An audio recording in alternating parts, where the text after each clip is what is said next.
My name is Natalie and I'll be touching on the UCAS application process today and giving you some tips on how to write a personal statement for university applications.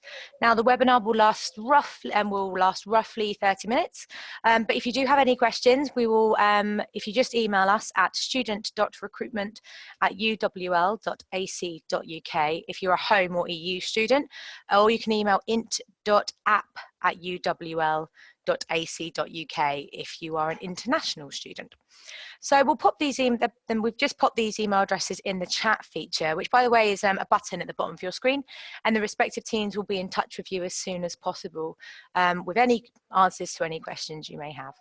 Please bear in mind that a lot of this information has been taken from the UCAS website. So you'll be able to find countless resources there which will assist you in writing your UCAS application, including templates and other quite subject-specific information.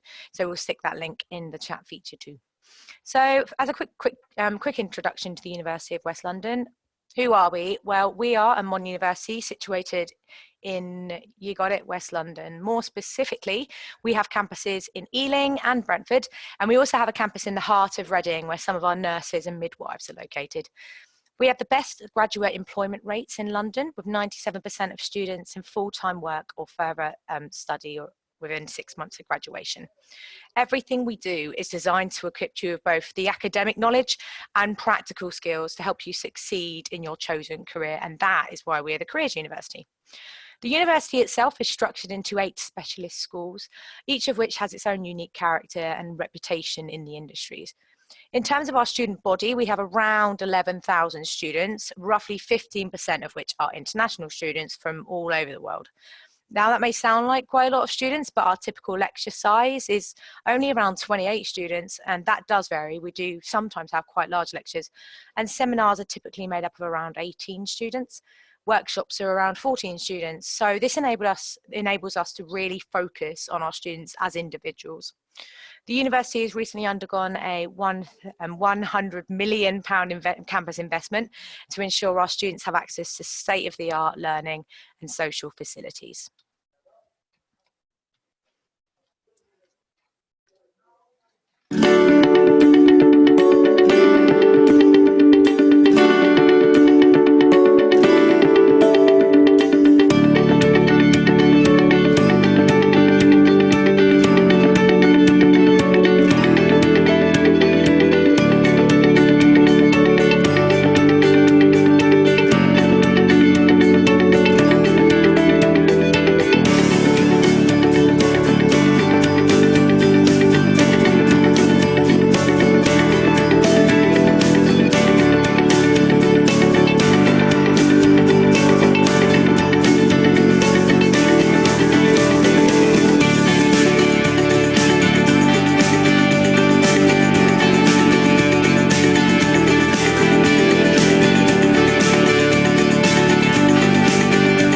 That was just a little snippet of our new campus. We're going to stick a link to that YouTube video in the chat. So if you fancy just watching the whole of that or any other videos that are about our courses and about our campus, then please just have a look on our YouTube channel.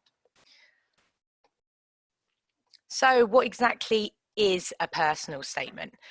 So the personal statement is arguably the most important part of the UCAS process. I say arguably, but I would say it is definitely the most important part of the UCAS process.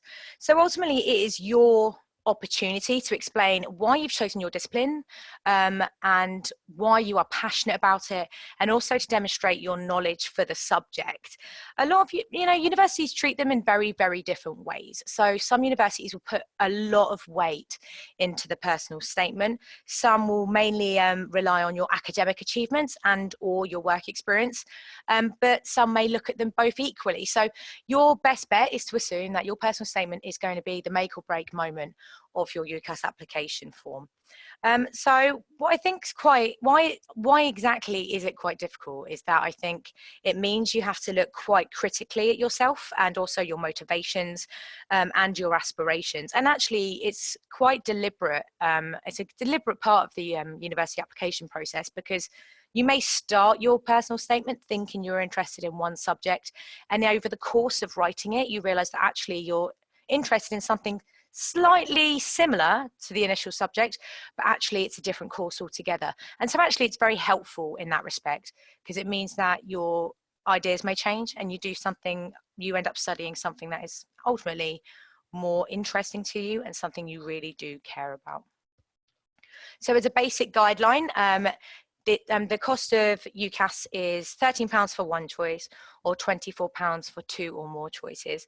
So UCAS is actually an independent education charity, and it stands for the Universities and Colleges Admissions Service. And the only reason the whole company runs is due to these payments through the UCAS process. I think you'll agree that going for the two or more choices option is certainly more financially viable. Some people only want to study at one university, and that's absolutely fine, but do kind of bear in mind that you do get more choices and it is more financially viable that way. Also, as a side note, if you are interested in, or if you do have to apply to university through extra, then you will have to have done the 5 choices option. More information on that is on the UCAS website and other kind of ways of applying. You only have one personal statement for all of your 5 choices, which you know is another reason it's so difficult. It's vital that you do not mention any institution by name or mention any very particular facilities that are not available at all of your 5 choices. So that can make it quite difficult, because you need to say what university can do for you and what opportunities you're going to take advantage of and what facilities you want to take advantage of. But we'll come back to this later and what you can do there to kind of get around it. You are limited to 4,000 characters. Characters, not words. Do not make that mistake. And that includes apostrophes, that includes commas, and it includes spaces as well. So 4,000 characters or 47 lines, whichever comes first. So what I recommend doing is going to the UCAS website on your profile, and if you copy and paste your personal statement into the statement box and then click preview, it will tell you just how many lines and how many characters you've used up. Pay attention to it. That is really important, because if you go over either the line or the character count, UCAS will just chop off your statement and it won't tell you. So do bear that in mind.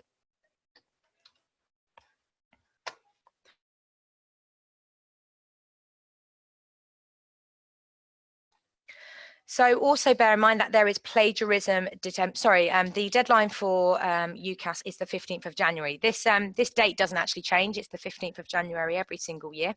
If you are applying through a college, so if you're currently studying at college, your UCAS application actually gets checked by a member of the team at the college before it gets officially sent to UCAS. So leaving your application to be sent, 2 minutes to 12 on 15th of January is likely going to mean that your statement doesn't get sent in time, because it does need to be pinged on by your college. If you want more information about that, do ask a careers advisor or someone who is taking control of the UCAS applications in your school, and they can go into that in more detail.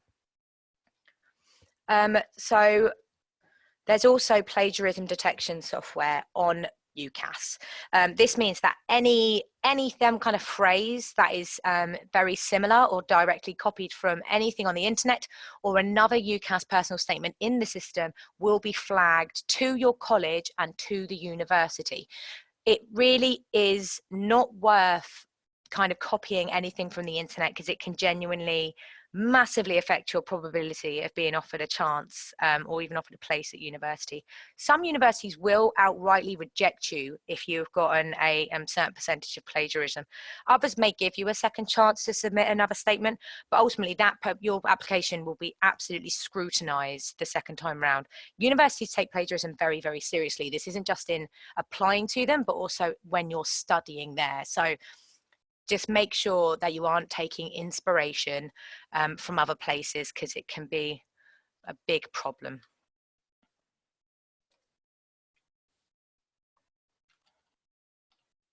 Excuse me, I've got a bit of a technical hitch there. So what sort of research do you need to be doing? When you're applying to university in the first place, some of you may have already noticed that you may be interested in business, but that could mean business with management. It could mean business with marketing, business with entrepreneurship. It could be history and business. So what I mean there is that there are tons and tons of courses. There are currently over 37,000 courses available on the UCAS website. So what I recommend doing is use that course finder to the absolute best of its ability. Don't just type in psychology and only look at the psychology options. Have a look at psychology of counselling theory. Have a look at psychology with English, for example. See if those courses could be more applicable to you and your interests, because ultimately you may find the most perfect course you never thought existed unless you use the UCAS website to the best of its ability. So do make sure you're using that. Very importantly is to actually find out subject specifics for your courses.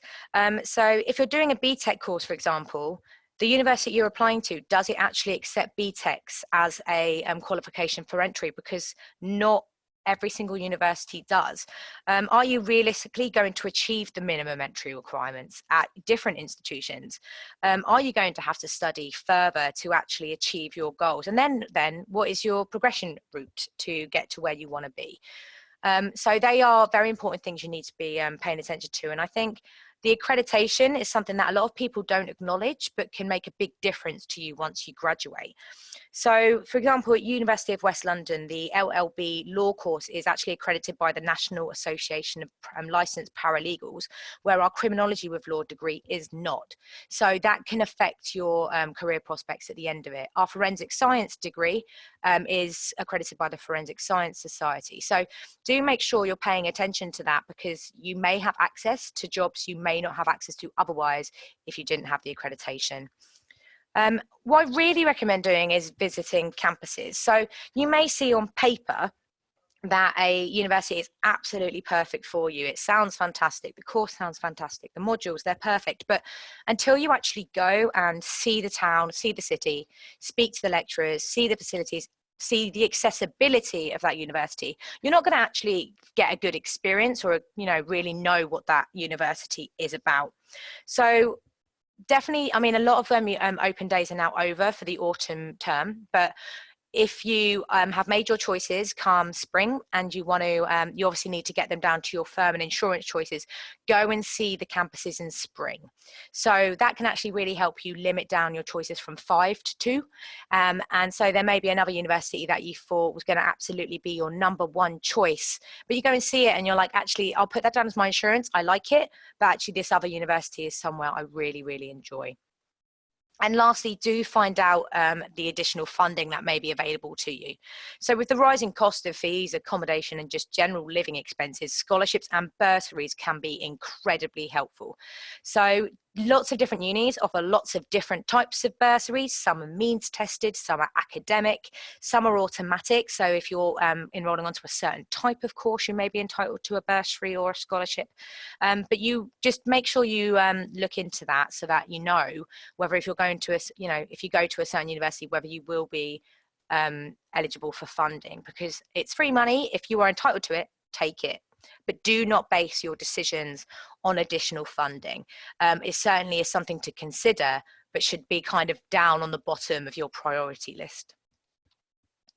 So let's have a look at some tips for the personal statement. So most importantly is you have to take your time when writing it. This is not something you can do in a rush a day before the deadline. Many a student has tried and many a student has failed there. So it requires very careful consideration, as what you're doing is essentially analysing yourself and the decisions you've made and your motivations.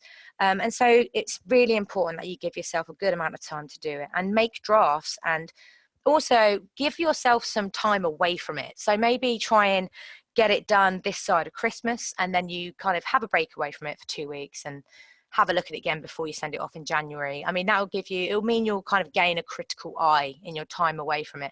Can help you with the grammar, the punctuation, and also you may have thought of something you wanted to add. So do give yourself a bit of time away from it. So if you haven't started it, I would start that as soon as possible. Use websites like the National Career Service to research your chosen career in the sectors that you're actually interested in. So this will give you a really good idea of the types of training and the qualifications you're going to actually need in order to succeed in the sector you want to work in.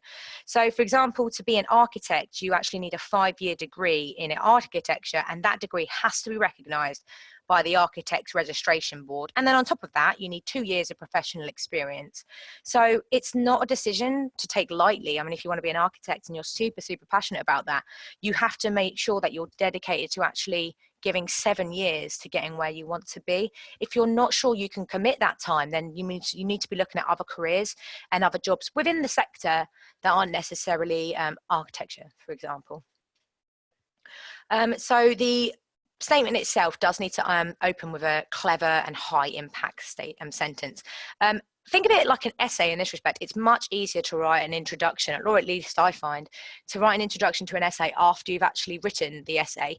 It gives you a lot of time to kind of, you can go back and you can say, well, this is something I found out and realized throughout the process of writing this, and then you can open your statement with it.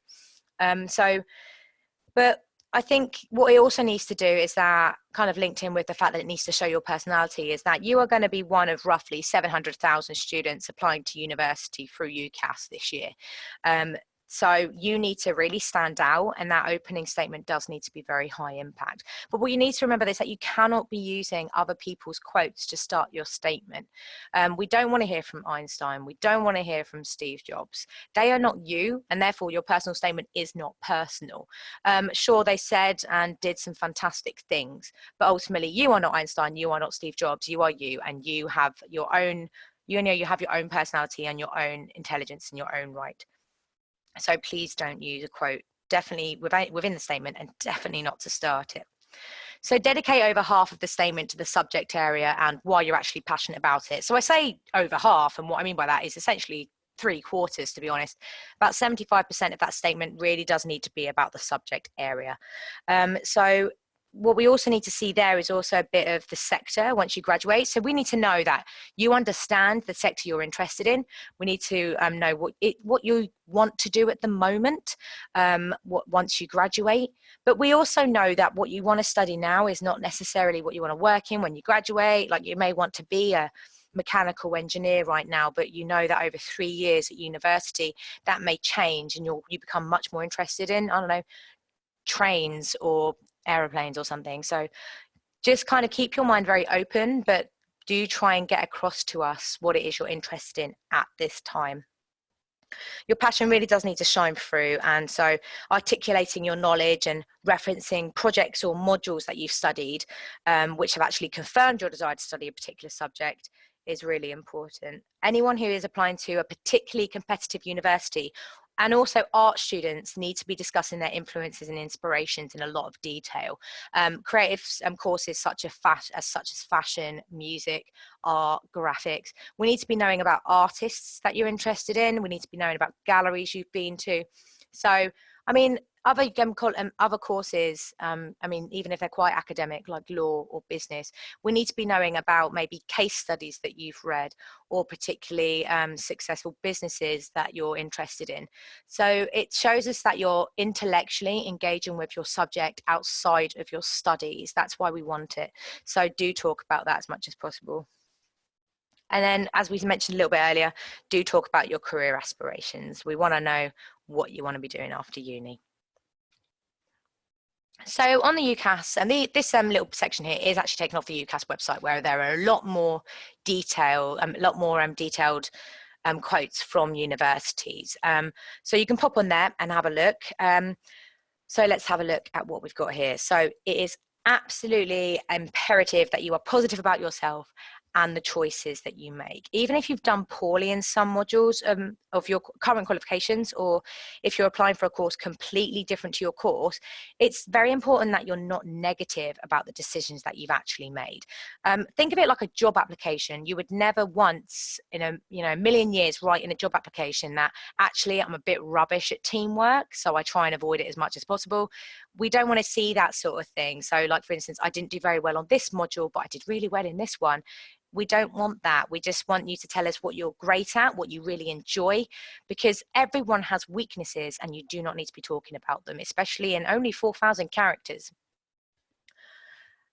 Emily Bell from the University of Liverpool here says that you should never mention any specific universities or facilities or institutions, and this is absolutely spot on. But do your research. You may find that there are similar facilities across all of your 5 choices, in which case hone in on that and talk about them. So if all of your choices have Erasmus schemes and you're actually interested in studying abroad, then mention that. It only needs to be a couple of lines, but it can be something like, I'm really looking forward to potentially studying abroad via your Erasmus scheme when I'm at university. That makes the university you're applying to actually go, oh, that's something we do. They must only be applying to us. So try and find if there are any similarities across your courses, but don't try and shoehorn that in. Don't try and really grasp at straws. If you can't find similarities, do not mention them at all. But we do need to talk, you do need to be talking about the opportunities and facilities that are available to you and how they'll prepare you for the real world once you graduate. So enthusiasm for your subject is incredibly important, and you have to get this across to the reader. But we're also very interested in understanding a student's motivation for their decision to study their subject. So make sure you get that across too. But please do not say that you've wanted to study a subject all of your life, or since I was young, I've wanted to be a chemical engineer, because this comes across as a bit wishy-washy and a bit contrived. And when you were 4, you almost certainly didn't even know what chemical engineering was. So just don't be contrived in that respect. Some people don't realize that they want to study the subject they're currently interested in until they get to GCSE or A level. So don't ever say, this is something I've always been interested in. Tell us a particular motivation or something you've read. That's much more important and much more interesting than saying that you've been interested in something your whole life. And whilst it is good to mention work experience, only talk about any skills you've gained that are actually relevant to your course. So, for example, working in a shop provides you with strong communication skills that will potentially benefit you in a business management course, or volunteering in a school may have actually provided you with quite good problem-solving skills that will assist you in a graphics degree, for example. But give all of your experience context, make it relevant. And if it isn't relevant, do not put it in, just leave it out completely. What's more important is that you give us evidence to back up your claims. You can't just say that you're a dedicated worker or a confident individual without actually using examples to back those comments up. Again, if we hark back to the fact that it's similar to a job application in that respect, you would never say that you're a great communicator without giving a reason as to why that's the case. So make sure you're putting everything in context and make sure everything's got an example. One thing to remember is that, well, one of many things to remember is that personal statements are incredibly subjective, but on the whole, these are some key things you do need to be including. So, as we've mentioned, you do need to be quite specific about the areas of the course that do interest you. So you may have been studying on a health and social care BTEC, for example. That is a very broad course. A lot of level 3 courses tend to be, but there will be particular parts of that course that have encouraged you to study psychology, for example. So talk about those. Never ever mention a unit by name though. That information is accessible elsewhere in your UCAS application. So you do not need to say Unit 6 and then give a title, because it's just a waste of characters and it's also just repetition. So like we were saying, you do need to be quite specific, but it is quite hard if you're applying for slightly different courses. So if, for example, if you're applying to business management courses, but also event management, they're similar, but they're different enough that you can't be too specific there. So do your research, make sure, see if you can see any similarities in the module lists and hone in on anything similar. And that could really help you out there. But we do need to know about specific areas that interest you. As mentioned previously, work and voluntary experience is great to talk about as long as you make it relevant. Never throw in buzzwords about your work ethic or your personality, but you can do that if you're going to give it examples. You have a really strong work ethic, and here's an example as to why. Again, as mentioned previously, you do need to be telling us about your career goals or your current plans for your future. So you're demonstrating a knowledge for the sector. And please do tell us about any kind of relevant experiences or personal experience that have influenced your decisions, if you're actually willing and comfortable enough to disclose those. So it could be watching family members succeed in an entrepreneurial context, which has, sparked an interest in business, or experiencing a really fantastic piece of technology which may have inspired you to become an engineer is something worth talking about. Also, it's very subjective, but it's also very revealing about your personality and you as a person, but actually makes your personal statement much more interesting for that reason. And lastly, tell us about any authors or professionals you admire and why. As we said earlier, that's very, very important for creative students in particular. Do not make this cliche. We see so many references to Steve Jobs and Richard Branson in business applications. I just can't even begin to fathom it. And then we also have a lot of Florence Nightingale popping up in nursing. My favorite has always been Coco Chanel, that we get popping up in fashion. So actually, if you're going to reference anyone at all, make sure you spell their name right. And this can be, like I said, it's so important for art students to be talking about the people that influence their work. But if you know, regardless of your talk, regardless of the course you've applied for, if you're invited to interview and you have mentioned a particular person or a particular newspaper article or a particular documentary that you've watched or read, if you're invited to interview, you will be expected to talk about it. So if you mention something you haven't read and then it gets pulled out at an interview, you're going to look like a bit of an idiot if you haven't actually read it. So if you're going to reference anything, make sure you've read it beforehand. What do we want to avoid? So we want to be leaving, we do not want to be using overly complicated language, please, as this can actually make your application quite difficult to read. Avoid overusing the thesaurus feature in Word, as the statement can end up feeling quite clunky and a bit difficult to read, especially if you say something was difficult. There's absolutely no need to say it's then challenging, because you're just wasting characters and wasting words. When people overuse the thesaurus feature, it also sometimes means they're using synonyms that aren't actually right, and so the statement doesn't make much sense. So make sure you're using words that actually you use in natural life, like in normal life. You need to be using those sort of words that you would usually use. If you feel like you're overusing phrases like interest in, then you need to reword your sentences a bit. You need to be avoiding informal language and abbreviations ideally. So instead of saying don't, you need to say I don't. Instead of saying I'm, you would say I am. And in addition to this, just avoid using words too much like passionate, fascinating, or desire. They're a bit overused, they're a bit contrived, and you can certainly get yourself across without being quite so dramatic. As mentioned, there is plagiarism detection software that picks up on all plagiarism. I mention it again because it really is not worth it. So if you did find a personal statement on the internet for reference, then use it as maybe like a template, but do not use it as to I'll just take that sentence and add it in. No one will notice. UCAS will notice. The plagiarism detection software is a robot and it can figure it all out. And just because you found a personal statement on the internet for reference, that doesn't mean it's a good statement. So just don't do it. Lastly, do not trust a spell checker. Trust a person, whether that be a parent, a sibling, a teacher, a careers advisor, or you might have drop-in English support at your college. Definitely look into that.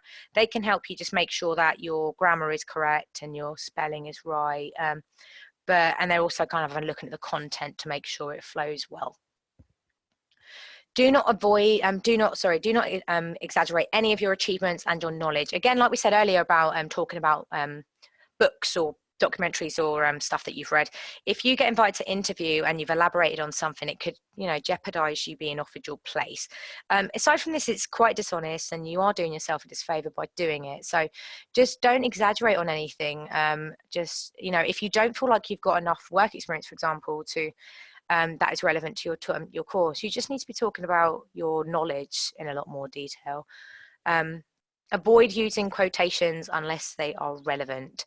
It's your voice that the university wants to hear, not David Attenborough's or Coco Chanel's. Or if you feel like you must use a quote, think of it as an essay and that you do need to expand on it and actually discuss it in context. Some people have, genuinely been inspired by one particular person and one particular thing that they said, and that's fine, but you need to definitely talk about it in more detail rather than just plonking it into your statement and hoping it for the best. If you begin your application with a random quote by Einstein about the value of education or something equally cliche, it's an absolute no-no. Just don't do it. I discourage it completely. It's not an interesting way to start an application at all. So just avoid that sort of thing. It's a bit cheesy as well. And lastly, even if you are quite a funny person and humor comes quite easily to you, humor is too subjective to put into a personal statement. You have absolutely no idea who is going to read this. It could be an admissions, it could be, a specialist admissions type person, or it could be a lecturer, or it could be an administrator. And you do not know these people from Adam. So you trying to use humor may not really work for some people. And so you're better off just leaving it out completely and just making sure that your statement is, portraying you in the best light. So how do we structure the statement? So this is kind of a outline I do recommend, but bear in mind, this is in no way a perfect way of setting out a personal statement, but it might be helpful for you if you haven't yet started yours. So start strong with your opening sentence. As we've stated, no, I've wanted to study engineering since I was young, or I've always been interested in art. Don't do it. They're too overused, and they just don't make you stand out at all. Starting with like a personal experience is quite nice, or referencing something you've read or seen or watched that helped you specialize. The opening is hard. There is absolutely no denying that, and so it's worth leaving it to the end, and it kind of helps you write your conclusion too. Explain your reasons for your choice at the beginning whilst making it clear that you have a knowledge of the subject. So avoid anything that sounds like you're explaining what something actually is. So something we do see in nursing applications quite often is an explanation of what the 6 C's of care is. A lot of nursing academics in a lot of universities are practitioners. They have been nurses and they absolutely know what that is. So if it feels like you're explaining something or you're giving a dictionary definition to something, then just don't use it. For example, if you're going to be applying to psychology and then you talk about Maslow, don't say, don't go into detail about Maslow's hierarchy of needs, for example, because a psychology lecturer will absolutely know what that is. They don't need a dictionary definition of marketing or being told what an engineer does. They do already know. Move on to why you are suitable for the course, possibly referencing any sort of modules or projects that you've done that you particularly enjoyed. As mentioned previously, if you do find your similarities and choices, modules or facilities or similar, then mention them here, and then how they will help you succeed. As mentioned several times, do follow this up with your career aspirations and knowledge of the sector. We've discussed this in detail already, so I won't elaborate any further, but please do understand it is really important to talk about your future goals. Lastly, we do want to know what you're like as a person, not just academically. Tell us what you do outside of the classroom, but please do make it interesting. I enjoy spending time with my friends. It's not very interesting, but I enjoy going to museums and exploring culture. It's a bit more intriguing, but do elaborate on that a bit. Or if you like skydiving, definitely tell us about it. It certainly makes you stand out. This section though does not need to be extensive, and it doesn't need to take up more than 2 or 3 or 4 lines. It really does not need to be long. But if you do contribute to your wider community via volunteer work or something similar, do tell us about that, because it can mean you may get involved in the SU and other sort of other events and stuff like that at the university, which makes you seem like a good all-rounder, that you're willing to contribute to the university community at large. Your conclusion, similar to the essay, needs to relate back to your introduction. So like I said, that's why it's worth leaving the beginning to the end so you can relate them back to each other. Do keep the ending short though. It's everything that's come before it is much more important than your conclusion, but don't let it just, don't let your personal statement just fizzle out at the end with something weak. Do make an effort with it. And thank you very much for coming along with us today. I'm very sorry I haven't missed a slide. Let's go on to that one, shall we? So this is your very last kind of bear in mind bits. So make sure your application is relevant to all of your choices. That is super important. Do not leave it to the last minute. I mean, if you have not started it yet, please do start it this side of Christmas. That means you get, I don't know, about 3 or 4 weeks now before the deadline to create a couple of drafts. A week statement is almost certainly going to result in you not getting any offers, or not as many as you would like. So ultimately this is your future, and not putting any effort into it is going to really affect you more than it's going to affect anybody else. You do need to stand out amongst roughly 700,000 applicants. So Really make sure the course you are applying to is right for you. And if it is, you're going to be able to write about it with knowledge and passion, and you're going to be able to succeed and get a first and be great and fantastic. But you need to make sure that course is right for you. Make sure it is before you send off your application. Like I said, please do visit as many campuses as possible. I don't think people quite acknowledge how important this is to do, especially before you're making your firm and insurance choices. A visit to a campus can be incredibly illuminating, and you will be able to tell straight away if an institution is more like is for you just by being there and talking to the students and the staff. You wouldn't buy a house without first seeing the house. I mean, this degree is going to cost you a lot of money, and so you need to make sure that what you're signing up for is exactly what you think it is. So go and see as many as possible. Ultimately, the personal statement is just that. It is personal and it's all about you. And whilst a lot of people find it very difficult to be positive about themselves and their achievements, you must absolutely just cast your modesty aside. You need to paint the best possible picture of you. There may be hundreds of applicants with the same grades as you, but they aren't you. You are not the same as them.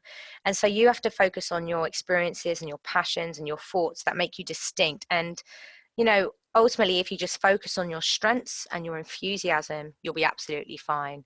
But this is all about you. It's a personal statement at the end of the day.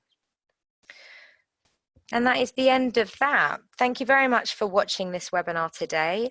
If you do need to send us any questions at all, please do not hesitate to email us at those email addresses: student.recruitment@uwl.ac.uk for home and EU, or int.app@uwl.ac.uk if you are an international or non-EU prospective student. Now, you are going to receive an email in the next day or so, and there'll be a poll included in that email. So they will be asking you how you found the webinar today, and would really appreciate it if you could just fill that out and send it on back to us, just so we can make sure that all of our future webinars are, effective and efficient and good for prospective students. Thank you very much for being with us today.